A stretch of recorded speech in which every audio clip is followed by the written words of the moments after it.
उमापतिं सुरगुरुं वन्दे जगत्कारणं वन्दे पन्नगभूषणं मृगधरं वन्दे पशूनां पतिं वन्दे सूर्यशशाङ्कवलिनयनं वन्दे मुकुन्दप्रियं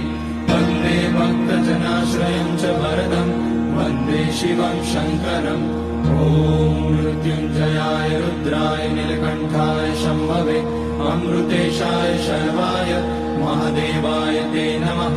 नमस्तेऽस्तु भगवन् विश्वेश्वराय महादेवाय त्र्यम्बकाय त्रिपुरान्तकाय त्रिकाग्निकालाय कालाग्निरुद्राय नीलकण्ठाय मृत्युञ्जयाय सर्वेश्वराय सदाशिवाय श्रीमान् महादेवाय नमः। ॐ नमः शम्भवाय च मयोभवाय च नमः शङ्कराय च मयस्कराय च नमः शिवाय च शिवतराय च ॐ त्र्यम्बकं यजामहे सुगन्धिं पुष्टिवर्धनम् उर्वारुकमिव बन्धनान् मृत्योर्मुक्ष्यमामृतात् नागेन्द्रहाराय त्रिलोचनाय भस्माकराय महेश्वराय नित्याय शुद्धाय दिगम्बराय तस्मै नकाराय नमः शिवाय